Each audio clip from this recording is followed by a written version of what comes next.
Bam. Hey there, I'm Jeff Bosley, and you're listening to the Break It Down Show. How great is this? I love, Uh, look, one of the things I love the most is I get to have combat dudes that I know and love and care about on my show. And we get how that world works. And we've had to adapt to this world. And as much as we know about these things, I don't know about you, but no one's knocking down my door going, "Hey, Pete, how do spies operate in combat zones?" And they should be because there's nobody who's better at this than I am. But yes.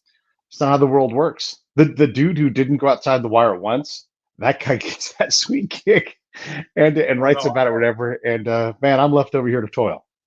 I know. I look at that and I'm just like, if the roles were reversed, I can't fault the guy unless they're being malicious and lying.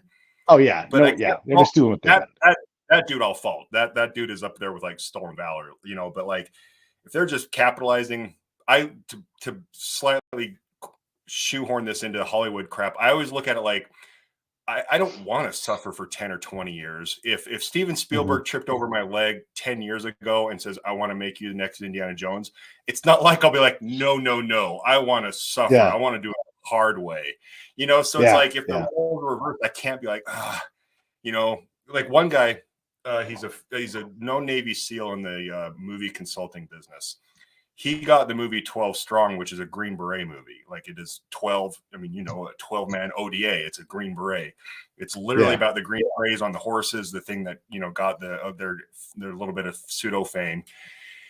And he got the consulting gig. And I messaged him, like, because there was a lot of heat back and forth, like, oh, a SEAL's consulting on a Green Beret movie. And I was like, I was trying to be really diplomatic about it because I was like, I'm the Green Beret, but I'm also the guy trying to play in that sandbox. No pun intended. And he messaged me privately and he's like, it's not like I was going to turn the job down. He didn't go in there going, he didn't go in there going, look, I'm a Green Beret. I know everything about how an ODA operates. He got the job because they knew of him from his other Right. exploits. Yeah. Like, but don't get me wrong. I know. It's And look, it's easier totally said than cool. done. Like Being very everybody's got to diplomatic. take care of their career, right? I'm It's being very everybody diplomatic. gets a chance, right? Yes. And But it's fine. But here you are struggling trying to crack it as an actor. And by the way, this is an impossible field to get into. Running a talk show is an impossible field to get into, and so oh yeah, we accept that. But man, yeah. you see Yes, someone like you every time Henry Cavill gets a role, you must be like, I could do that role. I'd do it for a third of the cost. well, I that's the thing is I'm trying to find my inner hippie Buddha diplomatic Yeah, answer, but yeah, don't get me wrong. There are times where I'm just like, mother effer, like come on, and I'm torn because I'm a fan. Like I'm like I love yeah. shows. I love being on your show. I love listening to other podcasts. I love listening to audiobooks. I love watching shows, watching movies. So it's like I'm like this weird trichotomy of energy and passion towards Yep. a thing. I'm like the wannabe actor, the fan of the projects or whatever, and then also like if it's a military thing, also the military guy. And you don't get me wrong, it's not like if Danny DeVito gets a role, I'm like, oh, that was my role. But it's a good Yeah, problem to yeah. have to be like, oh, you should be like, who was it? Jeffrey Dean Morgan is now in the new season of The Boys. Who wouldn't want to be on that show? I mean, that's just adult. That's just boys playing around violently as in playing pretend. And they're like, oh, you should have been that. You should have got that role. I'm like, well, I'm glad you're saying, oh, you should have got the role that John Hamm got or Jeffrey Dean Morgan, and not like, hey, you should have Yeah, played Sloth in the Goonies. So it's a good problem to have. But yeah. like you said, I'd rather have you consulting on the spy movies versus Billy Bob nobody that probably read a Yeah. bunch of books themselves. And And look, it's all there's a lot of spies out there. There are a lot of special operators out there, and a lot of this stuff does cross over. So and we don't want to be unfair. Like I'm super stoked that there are a lot of military people who are getting their chance in Hollywood. I'm excited to see some people that I'm tight with really, go bananas and go crazy. And let's just bring up Andrews and Wilson. These guys yeah, went from the military to writing military thrillers to writing the top premier brands, being a top premier brand, and now being developed into a series. So it's yeah, happening all around us. It's just you're stoked for all the guys having all their success, and you're like, choo choo choo choose me. yeah. No, it's right, and it sucks because you want to be a team player. I always read people on like Twitter saying stuff like oh, I'm happy for him. And I don't know, like I don't think I think there's a healthy amount of Mm. of ways to look at that competition. Whether you want to look at other shows or other podcasts or other formats like ours, like yours and the one we're doing. I can't go, and I think you're the same way. And I would imagine anybody in our like realm are similar. Is like I can't lose this final football game before going to the play or the final playoff before the Super Bowl. If I lose that, I can't watch the Super Bowl. I don't know if that makes me unhealthy or hyper Yeah. competitive. So if it's my best friend that went to the Super Bowl, great, but I'm not that guy that is. I don't wish them ill will. It's like, oh, they would. I Yeah. hope they get behind us. But it's really hard because of my competitive nature to be like, yay at the same time, And I think that's what makes us drive. Well, actually, I have a question for you on that. With Please. that drive, that's I assume quite similar as far as you got where you got, not being a half-assing anything, Right. but with the for the lack of better terms and a little bit of ignorance on my part in the spy world. Obviously, the Green Berets are supposed to be quiet professionals. All I do is pimp out being a Green Beret, so I'm kind of I'm a hypocrite in a different medium. But like, is there some sort of, obviously there's stuff you can't disclose if there's still some sort of amount of time before you can disclose secrecy stuff. But is there some taboo with spies Yeah. out in the public? Yeah. We have that silent professional thing, and I encourage my Yeah. peers to come on the show. And I'm like, look, don't have to even say we're not going to talk about classified stuff. Let's just say, for example, I've signed a multi-decade DNA, and I'm Hmm. saying NDA. I'm just saying that for Yeah. like civilian purposes. The military has these things where like I'm in this program, and I'm basically never going to talk about it.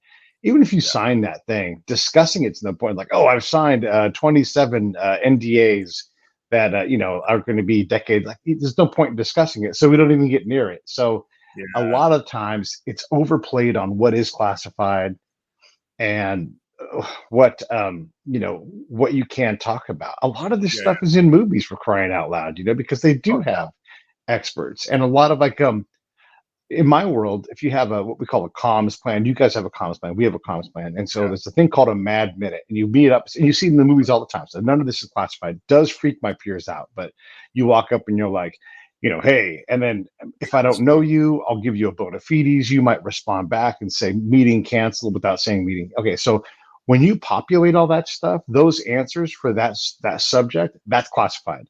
But For sure. I'm not in that country anymore. I'm not communicating, so Yeah. Yeah. it's no longer You're not classified, right? doing It's you're perishable. not pulling the Geraldo drawing in the sand where our troops are kind of crap. You're Right. removed. You're removed from it. Yeah, yeah. I want to go back though and talk a little bit about this not being able to watch a Super Bowl because in our world, um, and I'm going to put me in the special ops world because I did support you guys quite a bit, but 100%. also the pace and the amount of work, like just it's alphas competing with alphas, and sometimes there's an alpha alpha, but there's no omega people in this world. I mean, or if they are, they get pushed back, and they know they're pushed back, and they know they're secondary, tertiary, or something less than that.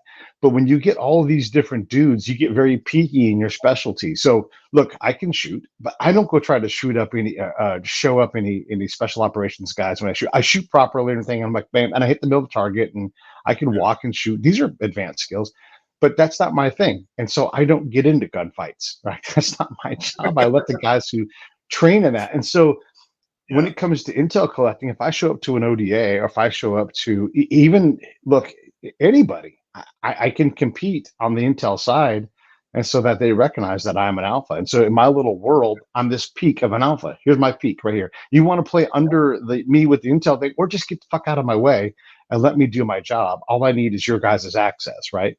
And so we all sort out what we do on that team. And maybe you're the jack Yes. of all trades and you slide into whatever slots available, which is very common in your guys' world.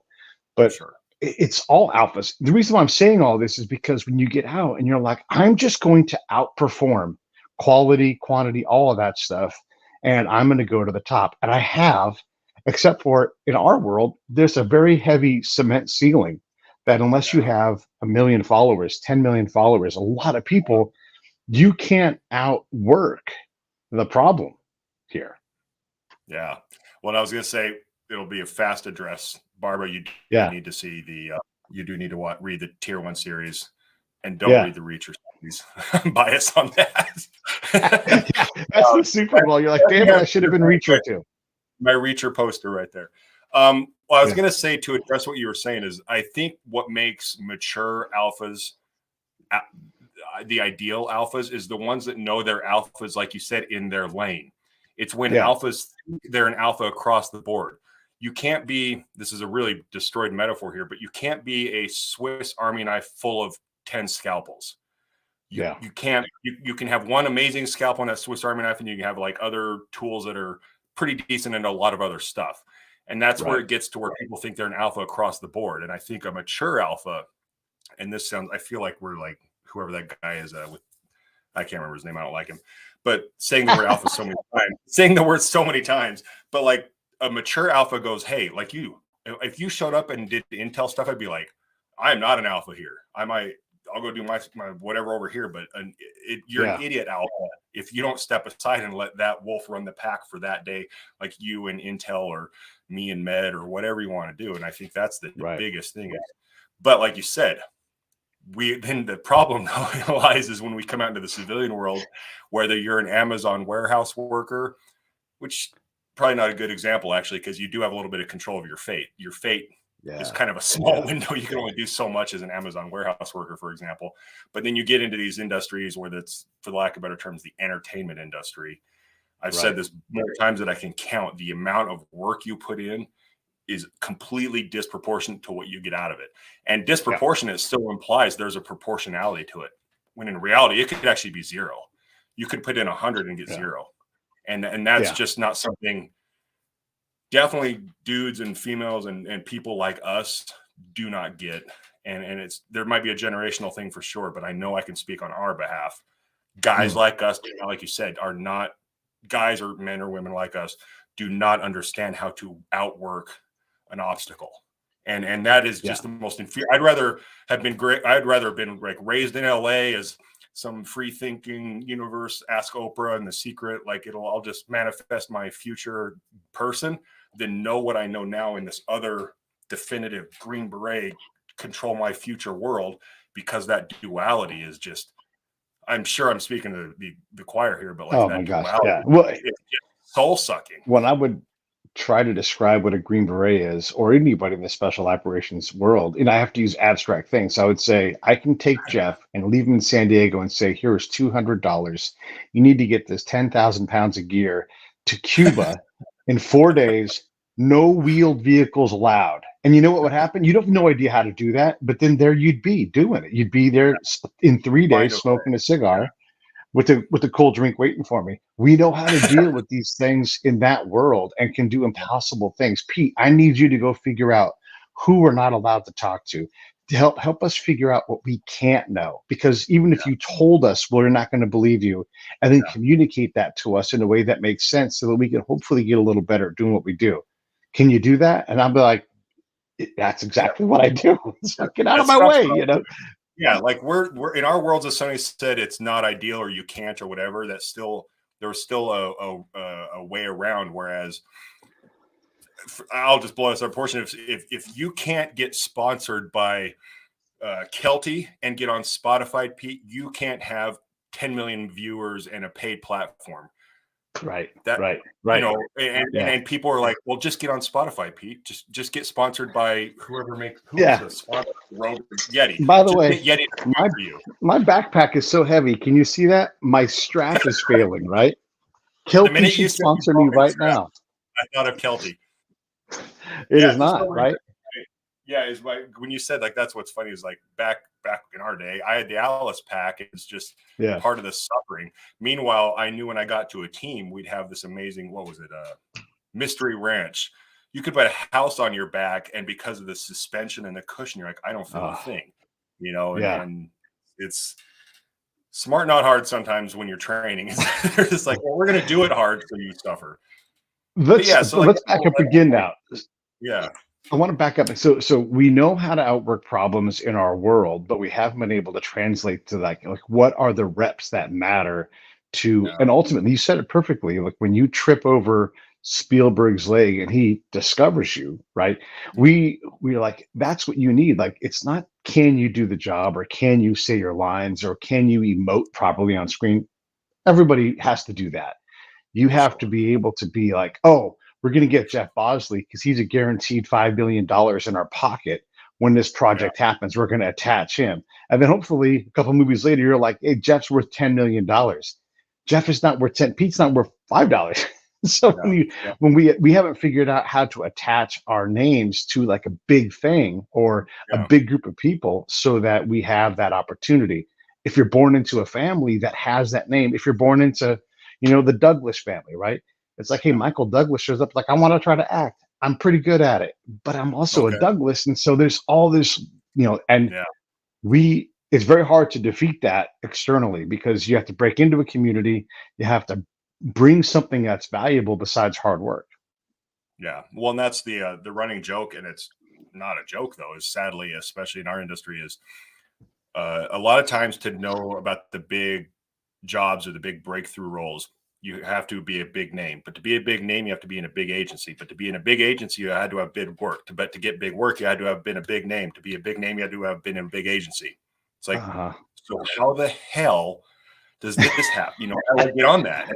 And there's no answer. Like, and I get really defensive and a little bit like pissy, whiny, hostile, boo-boo lip about it. But like, I have friends on Facebook. They mean well. Nobody means any malice when they say, just knock down your own doors. I'm like, doesn't work that way.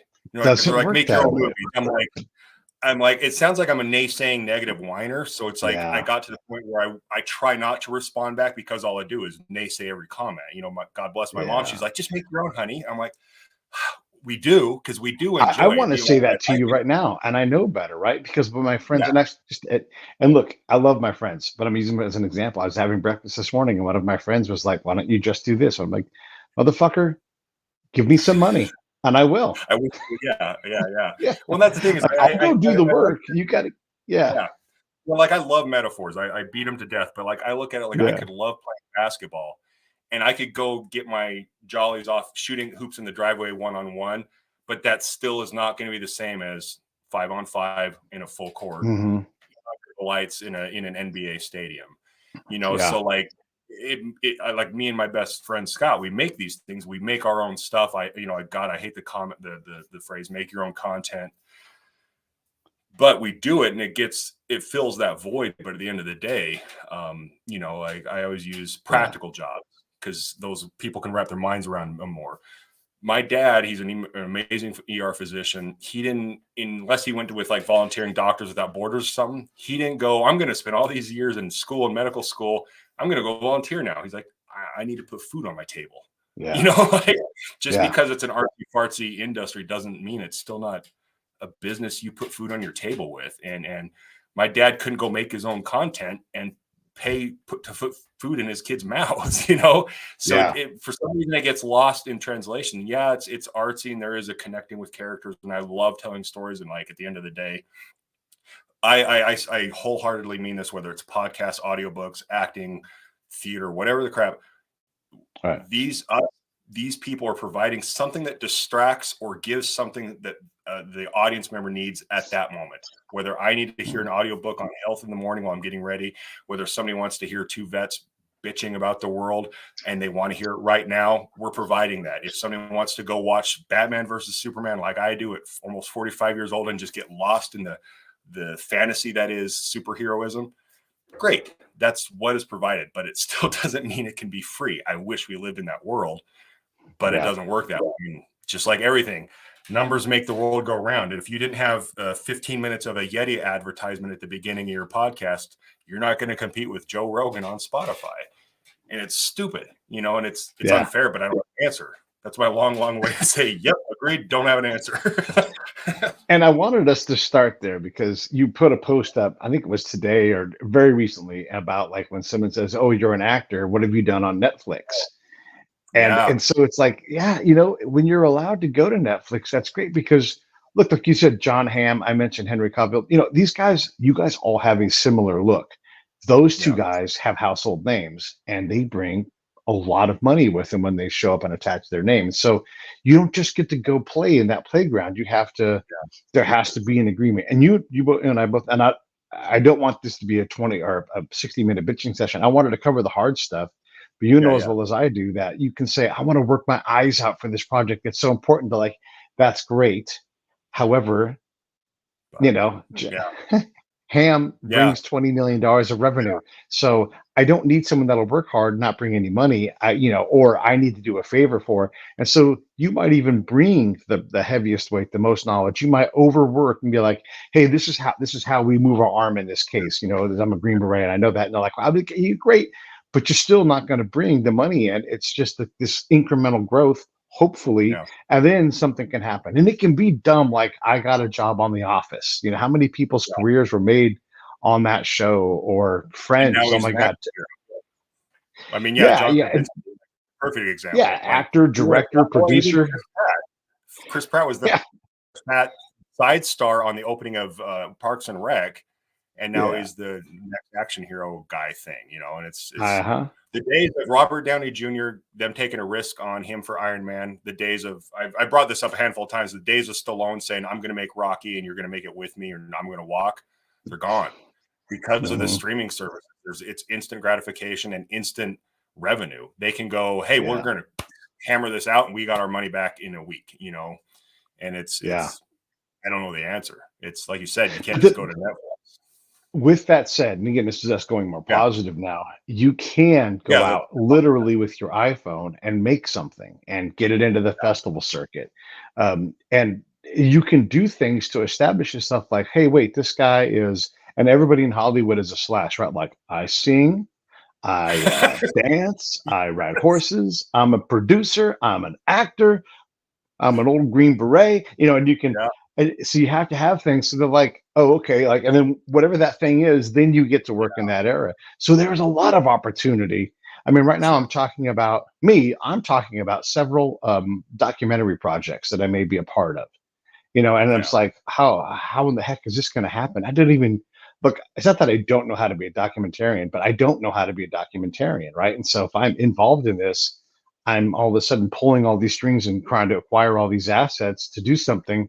And so Yeah. in an instant, your rocket is lined up because we have done the work, we are doing the work, and there's opportunity all around us. Yeah. Well, I mean, and this sounds very pitchy, but that goes back to Andrews and Wilson. Like the world is saturated with vets writing books, but for whatever reason, when there's a need or a niche, and if you have that unique need or niche, then you are fortunate to have that. Your competition is slim, for lack of better terms. That woman brought up Reacher.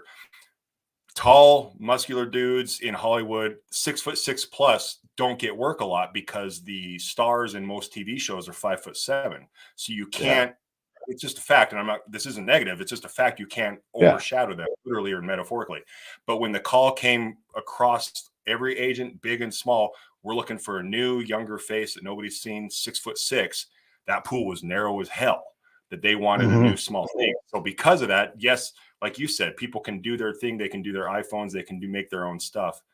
And as a result, because of that wide freedom of options for us, it then makes when that unique thing happens, you can strike the hell out of it because you've been doing those iPhone movies or your own podcast, etc. So it's weird. Everybody's playing, but now when that unique option happens, not everybody can get in that slot. And that's what happened, like with Reacher, for example, is they needed the 6'6" guys in LA that didn't have a lot of history. The guy they Yeah. cast, he has a little bit of history, which matches the need for producers to be happy to make their money back. But he wasn't known enough that he matched the new face role. And to his credit, he slid right in there because there was no competition, which is, like you said, it gives hope. And it Yeah. just sometimes that diluted water sometimes can be distracting and feel very negative if you're not careful. And I'm not good at it. Don't get me wrong. Yeah. And you literally could go down and when you're in Hollywood, especially, but you could go down the street and bump into somebody making coffee and make small talk with them because you can't know every person who's hyper influential in that town. And you're like, I'm working on this project. And they're like, ooh, what are you working on? And the next thing you know, you're talking to someone that's like, I'm desperate to do something new. and like, Yeah. so these things can happen too. But this goes against like, what are the reps? Well, the reps are, I've got to be in the workspace. I got to be in the marketplace. I got to be Yeah. competing. I got to be relevant. I got to exist so that when opportunity shows up, I am ready for whatever they throw at me. I'm ready to be I'm trying to be discoverable so that when the discovery happens, I'm Yeah. prepared to answer Yeah. that discovery potential. Yeah. And I think that's people like us are that way, sometimes bordering on unhealthy, because I don't Ah, want to say I don't want to say I made that mistake, but that is definitely, I think Will Smith said, I'm going to bastardize his quote, but he said something like, he's like, I'm always ready, so I don't have to get ready, which is yeah, easy for Will Smith to say. He's there. But that's what I did, and I have that mentality, especially because I know, okay, odds are I'm going to get cast as a muscle guy. Always be fit. They're not going to be like, Chris Hemsworth, you have 6 months because we're going to have you get in shape. They're like, oh, you're ready now, good. But that is yeah, a very slippery slope for guys like us. Always be ready. You don't have to get ready. It's an yeah. optimistic, awesome, badass thing. But I think what I made the mistake of is I used it more like as a all or none, Mm. for the Q course. If I didn't pass the Q course, I looked at it like I was going to die. And that mentality is awesome because like you said, it helps you stand apart. Because some people competitive, it goes back to that competition thing is if you can use that and be competitive and not rest on your laurels and go, oh, when they discover me, it'll happen. And then you get fat dad bod and they're like, hey, we need the guy that's jacked in his mid 40s. I'm like, I'm ready. Yeah, I'm tired yeah. and I'm ready. I'm ready for you at the drop of a hat. And I think I always go back to the controllables. Like you said, your reps. I Mm. love that you say that all the time is the reps is what can I control? Work ethic, Yeah. I think Hmm. talent, or I can own talent through skill and training. And that other than that, that's it. Timing, right place, right time, who likes my eyes, who Yeah. doesn't like my eyes. I have no control over subjectivity, but I have control over working my ass off, being in shape Right. because that's who I'll be cast as, trying to have Hmm. pretty Navy SEAL hair because I'll probably get cast as the old guy with pretty Navy SEAL hair. What can I control? That's where I put my reps in. And I Yeah. think that was a mistake I made for guys like us, where I put the reps in everywhere that I didn't Yeah. actually have control over. And it took me almost a decade to realize put the reps in where I actually have a say and have control. Yeah. Yeah, there's a lot in that, what you just A lot of said, and knowing where the reps belong, knowing what to leave alone, and continuing to develop, but a well-rounded package, right? Like you do have to have some Swiss Army knife in you. Again, as we talked about earlier, I was thinking about when you so let's say you develop an acting career that starts to get you plenty of money, so that because you only have to be, gosh, I'm being unfair here, but you only have to be so successful in acting to have an acting career where you're like, I great. work all of the time and I'm not worried Yeah. about money. I say yes to basically everything, but none of this work is why I got into acting, right? So you're acting every day, and look, the procedural world is what I'm thinking about. But if you Yeah. were No, I on a daytime drama, these are all legitimate acting jobs that pay really yeah. well. But let's say you landed a recurring gig, or you became a like tall guy 12 that they wanted to hire, and like Yeah. Richard Belzer ends up on a he was a comedian, but really what he was an actor when all was said and done. Ice Ice T and Ice Cube, both actors now more than anything else. And so Yeah. if you did get a gig where it's like you're going to be on Chicago this, Chicago that, CSI this, CSI that, and then you just make the rounds. Is that where you want to get to? Is that satisfying? Can you swallow that, or are you working for something bigger? Um, I would like to say I would have the wherewithal to know, hey, this is the dues paid, so to speak. This is the effing new Hmm. guy experience. But if that effing Hmm. new guy translates to that's who I am the entire career, that's where I need to have a personal come to Jesus moment of like, is this what I truly want? Like you said, do I truly want this? And I think where a lot of Right. people, like you said, is a lot of people don't realize everything you see on the billboards for every Rock or every Chris Pratt you see on a billboard, there are probably, and I'm just pulling this number out of my butt, thousands of actual working actors you don't even know about. So just because like that Mm. metaphor I posted Hmm. today, just because you're a swimmer, but you're not in the Olympics, or you're an actor, but you're not on Netflix all the time, doesn't mean you're not an actor or working to put food on the table. So I Right. think if you're effing up, because actors get paid a lot of money, it's stupid.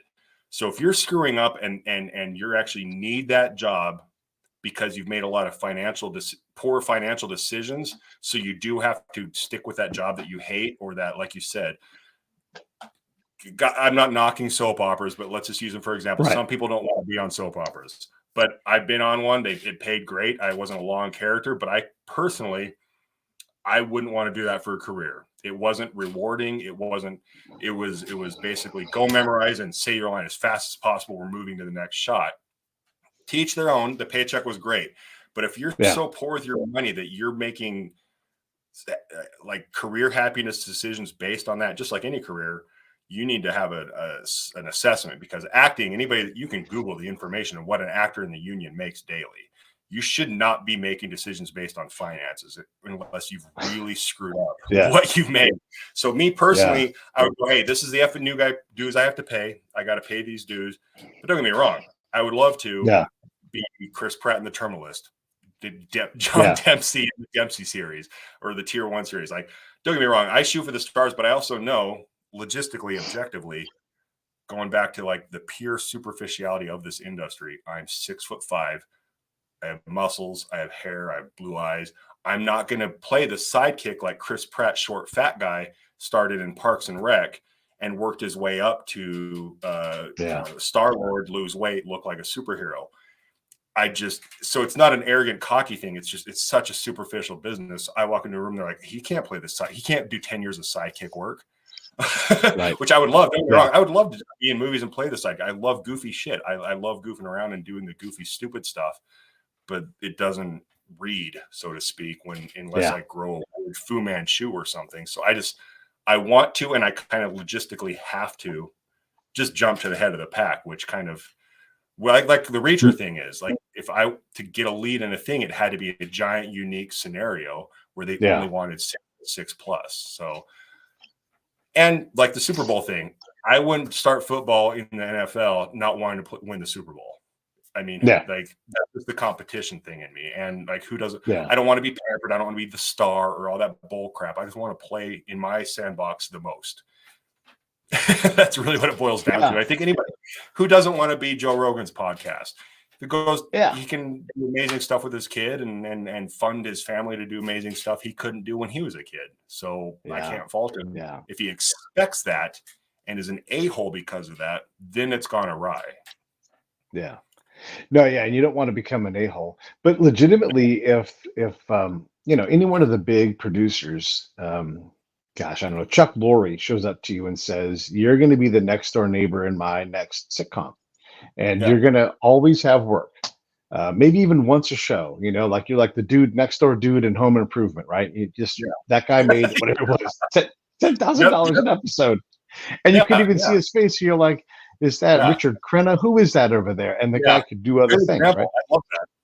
Good example. And so that's a great gig. It's a career defining gig, but it doesn't fulfill the artist in you, I would imagine. And so, and here's the other thing is if you get that gig and someone starts calling and you're like, I can't do it. Nah, I'm not going to do that. All of a sudden you're the guy that says no when they call, and guess what they quit doing?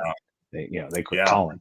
And so you might end up not trapped, but through your own success, end up in a world that's not even adjacent to the world that you want to play in. And they're like, hey, can you put on 40 pounds? And whatever, actually act and play this role that's nowhere near you. And you're like, yes, I have to. Yes. Yeah. Well, I always say typecasted actors are still working, and it just depends on where you get your happiness from. Like, a lot of people crap on Robert Pattinson from the Twilight movies. He even craps on himself from the Twilight movies. But long story short, this fitness podcast interviewed me based on, it was during the pandemic where he got the role for the Batman. And he made some comment, of course, the internet does what the internet does. And he said he wasn't working out. The internet's like, that is sacred ground. You need to be training and working your ass off. And Robert Pattinson's like, whoa. I'm not working out for this movie. And people lost their mind because like people love action heroes and actors that lift heavy weights. And so this fitness podcast asked me my thoughts on it. And I wanted to be like educated about his career. And I went down a 3-day rabbit hole of watching every movie he's done since Twilight. And that dude has done some off the grid indie fulfilling artistic roles. Yeah. And he didn't give a shit about paycheck, fame, or what his PR agent or his manager might have said, or how it might have looked. And so like that to me is almost impressive. Like, yeah, he could use that Twilight money. You can make Twilight money. And as long as you don't like go cocaine down, like a ditch Hollywood stereotype, he can make all the mistakes in the world and still be fine. And so like, I look at his career, like, I don't like idolize the guy, but I'm like, he did what he wanted and had a blast. You could tell he chose these movies not because they were going to help his career. Like some of these ones are like, they were off the grid weird. And like, that's the sweet spot, I guess, is to like, I guess some people like have FU money. And like, that'd be the ideal, is to be like, I'm doing this for me. Like perfect example, and I'll quit rambling, is Mel Gibson with Passion of the Christ. Back when he's making Lethal Weapon and action movie, guns. He's like, he makes this career and goes, you know what? Now I'm in a place where I'm going to fund a movie about Jesus. It's only going to be in Aramaic, and I'm going to piss off everybody, and I'm going to fund it.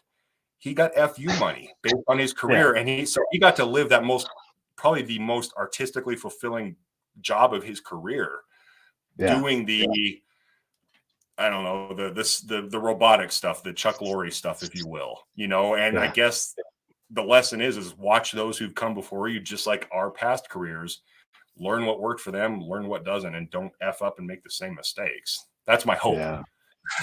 It's easier said than done. Also, talking about FU money, he made Apocalypto, which I wanted to walk out of, and because there's that faded twist that's coming. You don't know it when you're watching the movie, and you're waiting for something to happen, but then you do get this twist at the end. It's like, oh, here come the conquistadors. This whole thing is over now, and that he took 3 hours to tell you that. It's like, that was a little like, I was the same way. I was like, he kind of came off his Passion of the Christ high horse or something on that one. I don't know what happened there, but yeah. There's also the Robert Pattinson approach too, though, where you're like, I can make enough money to be able to have the freedom to do what I want to do. Sure, I may go make an ensemble comedy that everybody loves, but that's only to fuel my ability to do this other project. And also that makes you available to these weird projects, Yeah. And I think that's the sweet spot in any business is, and I really mean this, not just entertainment, but if you are smart with your money, whether you have military retirement or you're just smart living paycheck to paycheck or whatever, the goal is, and I say this about my Hollywood entertainment dreams, is like, I just want to pay my bills and then have fun getting paid to do what I like.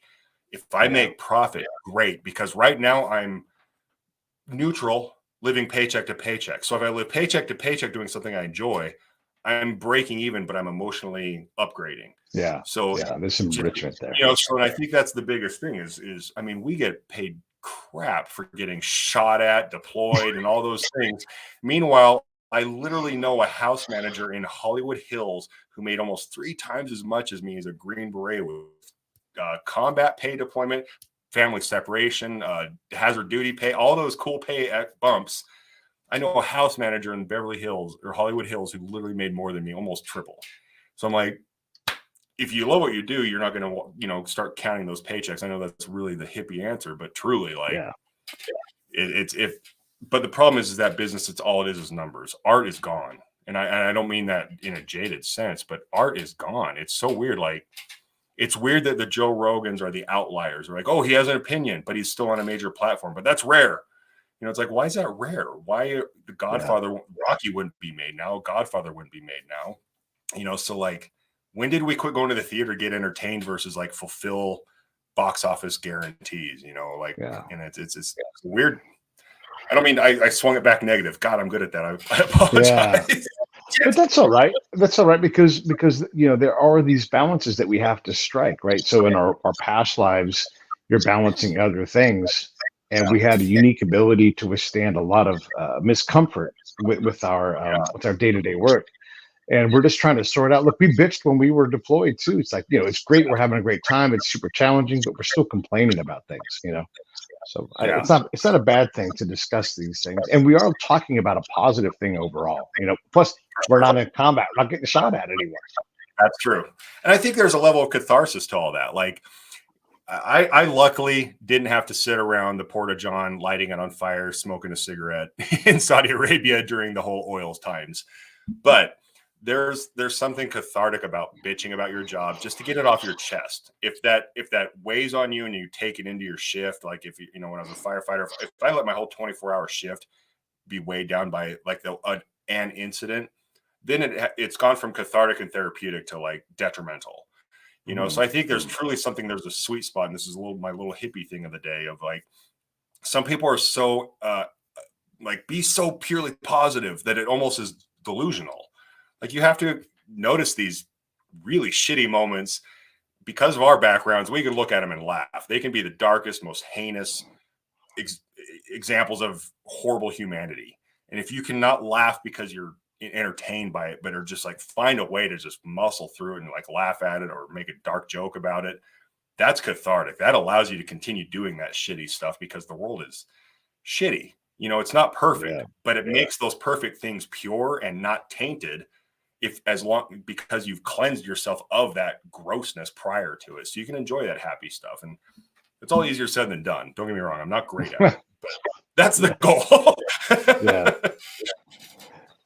I want to ask you a couple little tactical questions here because these are always interesting to me. And I'm going to put you on mute because I'm getting a bit of an echo. So I'm going to take you off mute once I'm done talking. So when we deploy, we all have our rig that we wear. My rig would be very simple because, again, I'm not trying to get into a gunfight. And so maybe I'll take on some extra weight from somebody who's carrying the 5-gallon bag of water or, a bandolier of ammo. But I've got my helmet kind of tucked up here. I use it as a table, and I hold my notebook and I write fast, and I have extra pens. And maybe I have a strap cutter, and that's it. I keep it pretty clean, pretty light because I'm not the combat guy. I don't want to be seen as that. I don't have a cover on my helmet, so if we are if we're in contact, you can recognize, oh, there's Pete over there. I need to move him here. So I'm trying to help the commander out. So all of these things that are going on, that doesn't seem like combat stuff, but I'm trying to take as little stuff with me as possible because I'm not trying to be that guy. And as you get better at this stuff, you're like, I'm not worried about this stupid patch with the scorpion on it. That's coming off. And I don't need this. I love the guy who's like, what's the best knife to put in your rig? Is it a Gurkha knife? No. So shut up. What's a good rig, do you think? Like, how do you run it? I think, this is the clicheist of cliches, is mission dependent. Right. Back in the days when Green Berets first infiltrated and they possibly could be alone forever, it was like you said, 5-gallon water cans. SAS did. I can't remember the book. I'm looking at it. Bravo. There's a book called Bravo 20. It's an amazing book about the SAS, and they're carrying those 5-gallon water jugs because that's all they had. So that was highly mission dependent. So my answer, like you said, the older I got, the less cool. Like, I was definitely it's definitely on the politically correct term. The gear, it rhymes with gear, because I always wanted to have more than not enough. But as time went on, I was like, I'm tired of carrying this, and this isn't relevant. Like, I went in my first body armor. I went in with the side plate, the little love handle plates and everything, because I was like, I'm a big target. Like, I'm the easiest guy to hit. And then it got to the point where, mission dependent, I couldn't move. I couldn't get through doors, and so, like, I know we're in this world of everyday carry or like home preparedness and all that thing is we had the luxury, ironically, like you and I in our past lives, of we knew the mission. You see Black Hawk Down, they're like, oh, we're not going to be gone long enough. Don't bring your nods, or we're not going to be gone long enough to bring water. That was an anomaly. I truly don't think they were wrong thinking that way. They thought it was going to be an in and out hit. Why would they want to weigh themselves down? Like, if it went according to plan, they could have actually been a casualty because they were carrying too much crap. So it could be said either way, but in this world of home preparedness and all that stuff, I think now people do need to think of a hybrid is what works. Get rid of the cool, get rid of the social media cool, get rid of the sponsorship cool. Like, your knife thing made me giggle because, like, I'm now in my mid 40s, and I don't go too much into the military Instagrams or whatever, because there's a lot of my brethren do that way better than me. But occasionally somebody will DM me and they're like, what's your ideal? Like, it wasn't a knife, but it was something equally as trivial. But I'll just use knife. Like, oh, it's gloves. It was gloves. Like, what's your best glove? I was like, whatever works, man. I don't overthink this. The more you overcomplicate it, the more, and this goes back to something we were drilled in, is everything's going to go to shit. And if you've made it complicated, it's not going to work. So you want your simple knife. You want your simple gloves. Bare minimum, this is me as Jeff. I call her pre-wife. We joked about this last time, I think. I haven't proposed yet, so she's called pre-wife. But my pre-wife and I, every month, we're not doomsday preppers, but I don't know. This world is weird. Every month we buy MREs, we buy canned food, and now we're going to start stockpiling ammo. We're going to get her body armor, and she's not going to carry like double-decker plates of 5.56 magazines. But my bare minimum for Jeff is medical and gun and ammo. And a lot of people, and I'll credit an old team sergeant with this, and a lot of people are like, what gun do you carry? What pistol do you carry? What do you have in your truck? Blah, blah, blah. How many of us have gone up in traffic in any state up to a gunfight? Yeah, the world's getting messed up and there are more odds that there's going to be a gunfight, but I've seen more medical issues than I can keep track of on the highways. So really medic is where it's at. And if you, and that's like the tourniquets and all that crap. And so my kit is a hybrid of that: ammo, simple weapons, and simple medical gear, which is like combat gauze and tourniquets. Like, keep it. You heard this too. I'm sure everybody listening has heard this. Keep it simple, stupid. We don't train with this enough. We're not an Instagram shooter that shoots every day because that's what their job is. I don't know about you, but the last time I shot, it's been a hot minute. I need simple. I need fancy. I don't need complicated. I need the bare minimum macro, not micro, macro, that I can just go, if shit hits the fan right now, I know where my AR is. I know where my pistols are. There's nothing fancy. I don't need to go put on my cool shooter gloves and I got to go find my cool perfect knife. The only thing I don't have is body armor. So what I say to run is mission dependent and be realistic. Realistic mission dependent, not movie mission dependent, not video game mission dependent.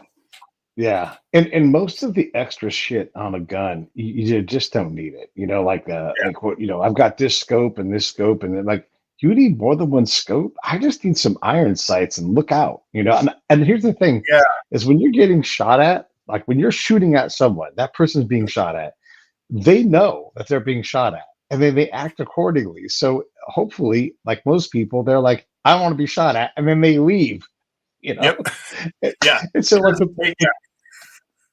with my well, pistol, I think a lot of people, like, people don't realize is like I can't, my brain or my eyes can't convert to optics on a pistol. I still can't, my brain doesn't do that yet. I still have to have iron sights. It's a trend my brain can't do.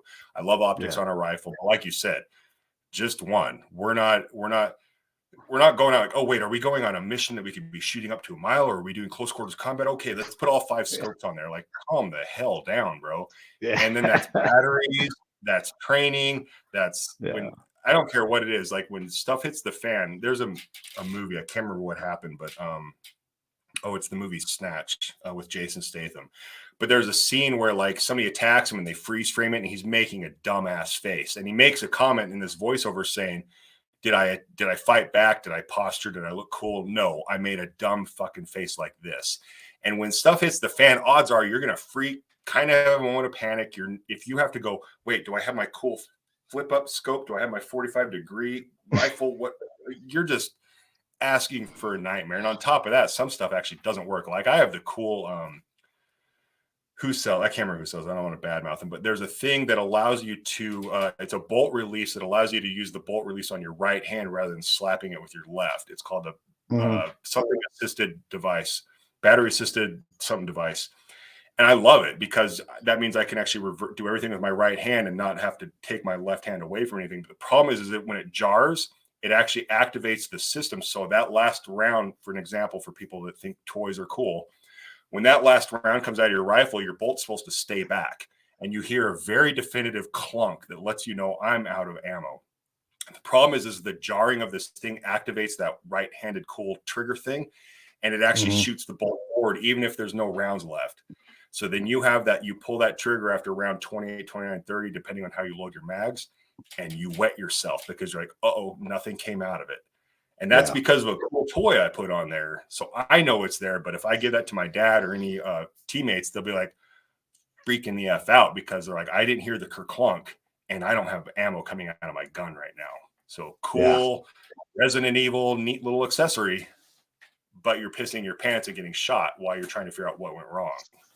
And can we also talk about the amount of ammo you can actually carry? And I tell people, like, you go on a patrol in Afghanistan, you walk off a camp, and it's too rugged for vehicles, so there's no one driving to help you. You are also nowhere near a helicopter. Maybe there's an unarmored drone buzzing around that you brought for yourself. But for the most part, it's you and whatever wants to engage you.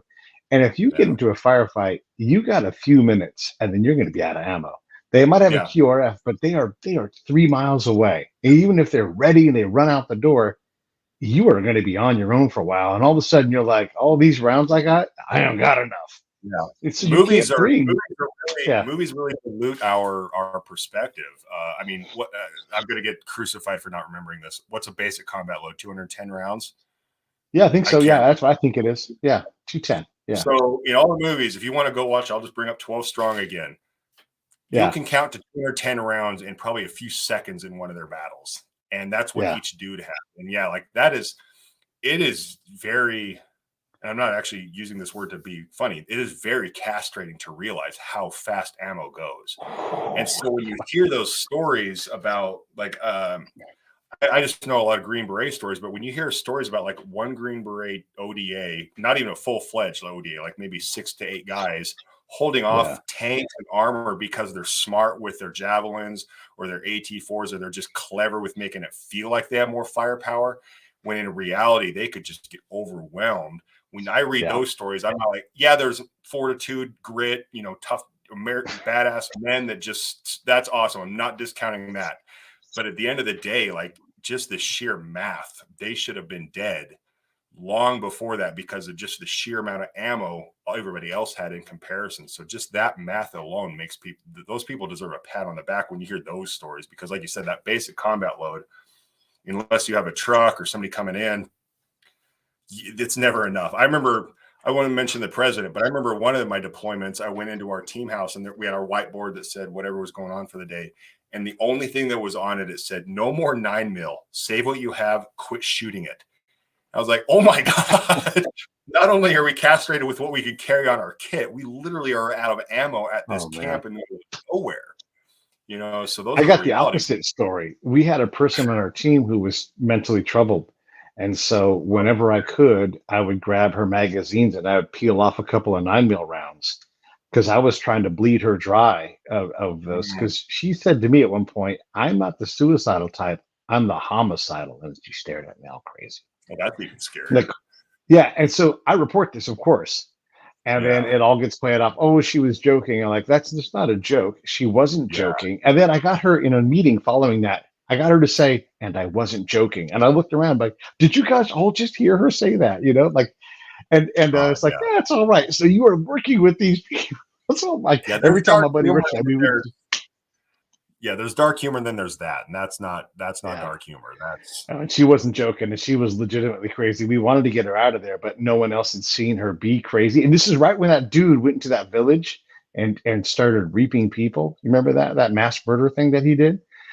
This is right in that time. Same basic region too. And I'm like, did you guys not hear about the guy the other day who left the camp and killed him? We would always be doing, I was going to say, we would always be doing the like train the what was it, for internal defense, train the local stuff. And we had an ODA, like our partner ODA down the street, so to speak. One of their FID force got a good payday or whatever, and they just about faced and just opened up their AK-47 on all the Green Berets. And it's just like that constant, like, and he didn't even say anything. So to have a teammate or a partner or a fellow American say, I'm the homicidal type, that's, you can't, I want to have a dark sense of humor. You this, and this will, you'll get this, but other folks. So when you guys hear this is in the context of war. When this person said this to me, my response was, this is my internal dialogue. Oh, I now have to punch this person in the face. It's a lady. I have to punch this lady in the face and take her weapon from her before she does something. Because if I don't, I'm responsible. And Yeah. so I balled my fist up and I thought, if I punch this lady in the face, no one is going to protect me. No one has heard Yeah. me say this. And so instead of, and again, she got to stay after she said this. And she legitimately, when she said this, this was a threat. And I'm like, oh, that's so crazy. So I want to get away from that topic, but I do love Yeah. talking about kits and rigs because, you know, all of these things. And again, like the flip up scope, I love when you talked about that, all of these things. And I'm going to say, but do you know how to drive an interpreter like you do a weapon? Like, do you know how to use an interpreter at the advanced level? And if so, how did you learn that? Because no one teaches that in the military. You just learn not No. to trust this person. And so you I was just see saying, all this people one-on-one. fetishized things for knives and guns, and it's just not reality. Yeah. Well, that's the thing is it sells a product. Don't get me wrong, but at the end of the day, it's more. Again, as an 18 Delta, I'm not an 18 Delta medic porn guy. Like medic stuff is great and all, but I don't think it's the Yeah. end all be all. But like, so I say this objectively, but like, if you want to go all the Walking Dead or the militia off to whatever, you truly got to have a come to Jesus about this. Isn't Call of Duty. This isn't some war movie. It's human connections and playing them. And I know I'm speaking to choir on that. Like it is Mm-hmm. all reading your audience, knowing your audience, learning their agenda, Yeah. and it's just a game of chess. Like their agenda is your agenda, and you're trying to work around their agenda, and then having the right kit, the right medical gear, the right ammo, and all that. And if the great fall happens, it's not going to be pretty. It's not going to be the cool knife. It's not going to be who can start the fire the fastest. I wish it was going to be nice and organized like that. I genuinely have a very uncomfortable fear on how archaic and how fast it will get. The weak will weed out quickly, but the alphas, the wannabe whatevers, or the real whatevers, it isn't going to be pretty because everybody is going to. I'm a religious man, but I don't pray enough. But the thing I don't pray enough about is that day, if and when Yeah. it comes, like the terrifying level of it's not going to be calm, and it's Yeah. because this sounds really political, and I don't mean it to be. Like we live in a world where if somebody has a problem, they now go shoot up a school, or like the level Yeah. of not to beat a word to death, but the escalation of violence is so disproportionate now that there's no like code of honor. Like people are just gonna be like, oh, I'm just gonna pull a trigger. Like we're to a point now where somebody steals some shoes and people kill them for it. It's like Yeah. that's in a civilized society. Imagine when the fall of society happens. Like it is not going to be like, hey, bro, let's talk. It's going to be like Yeah. they're going to just go full Negan and just kill everybody and see who's standing afterwards. And it's that's when, like you said, people skills and medical, and not because I'm a medic person, but like people skills and medical gear are going to matter way more, and food, obviously, but all the cool scopes and optics and all that cool. Yeah, starting a fire and all that's going to matter if the grid goes down and all that crap. There's way better guys than me. Fieldcraft Survival, old Green Beret buddy. I'll pimp him out. Go watch him. Don't talk to me about that. I'm going to be the guy in the fetal position in my basement with my tourniquet and my 9 rounds on my 1911. Like just going, please don't come to my house. Yeah. So okay, so let's get back to acting. Oh God. What are you trying to work on now? Do you have any projects in the pipe? Where are you at? Yeah, the two biggie ones. One I just got a day ago, 2 days ago. It's so cliche and douchey sounding. I can't talk about it, but it's a giant sequel to a giant show movie that came out a year and a half ago. That it's right up my nerd alley, and it's the main bad guy, and it would be like the giant gone for 6 months shooting in Australia, that kind of thing. And I literally have an audition for that, so like that's actually a real tangible thing as much as it can be in this industry. The other thing that you and I connected on, well, not connected on, we've connected years ago, but the other thing is I'm still trying to find that sweet spot between like I am the passionate Dempsey wannabe for the tier 1 movie or series when it comes out. Everything, like for those who was with me during the Reacher thing, it was a little, the passion in my industry could have been taken as like, oh, let's not take this guy seriously because he's so bordering on like childishly passionate, I'm worried it came across like he's not grounded. And I don't want that for this thing. That's just speculation, but for the Dempsey thing, because I know how it works, because I know the book was just optioned, and option is like step 0.2 of the process. Like this literally could be 2 years from now before they start pressing record on a camera, if not longer. But it could also be legitimately that United We Stand, whatever that production company is from Chris Pratt, that they go, they buy it and go, we will never produce this. We just don't want it competing against us. Like that legitimately happens all the time. All the time. Yeah, that's really an example. And so, that's terrifying. But so that's still the child in me that still is. Yeah, like I have a Captain America thing there next to a Green Beret thing, but there's still the child in me.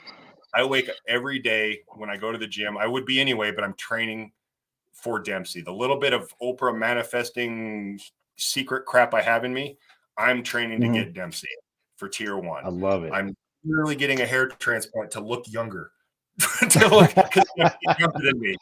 Everything that I think is part of the industry, though, right? It is, and anything that can make me potentially Dempsey or increase my odds, because I know I'm going against fame. Like the things like we said earlier, the things I can control, I'm going to control. Whereas the only things other people have against me is maybe talent, maybe skill.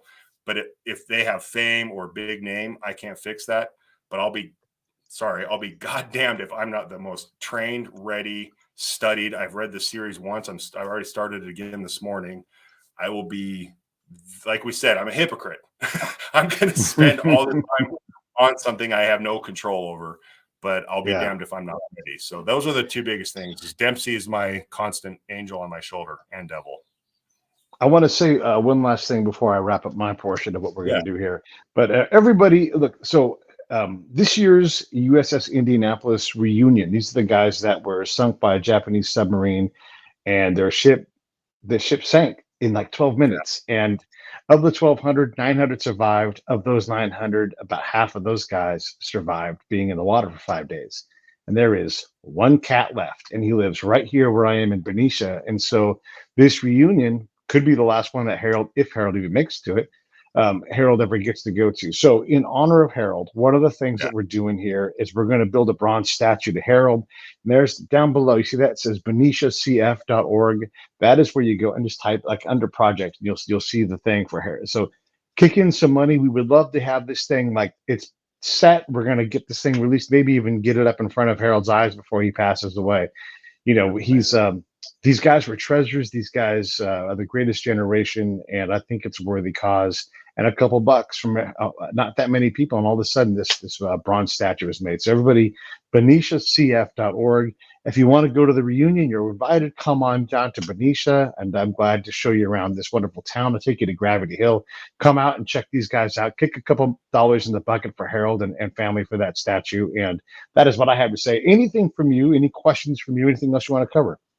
No, I know we're long-winded and wrapping it up. I just, as always, this stuff is awesome, and it gives me a day of every time we do it, it's a nice little bit of like-minded catharsis and at the same time hyper motivation. So I'm gonna go. Yeah, I'm not gonna.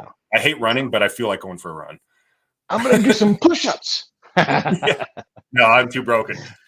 No, that is amazing charity. Like the Greatest Generation thing. I guess that's what I'll say is really check that out. Like I've not in a spin it on me. I've done a couple things with those, like Gary Sinise does. I just forgot the name of it, where he flew a lot of the World War II vets, and I'm in awe. It's when I bitch and moan about Boohoo, I don't have a role playing pretend in Hollywood. Like that's when I'm like, oh, these guys were in a forest in the winter with one pair of socks. Like, keep it in perspective, Jeff. All his friends died freezing in the water after 5 days. Like. It gives perspective. Like things have changed, and so like that is an amazing. I salute that cause for sure. All right, stand by. Hey, thanks for watching the show. I really appreciate it. Right here, you can subscribe. Please do that. It makes the show grow. Hit that notification bell so you know which incredible guest is coming up next. Down below is the PayPal link. You can put a small subscription in. That is an enormous help. All that money goes right back into the show. And then right up over here are the next episodes you should listen to, curated by yours truly. Thank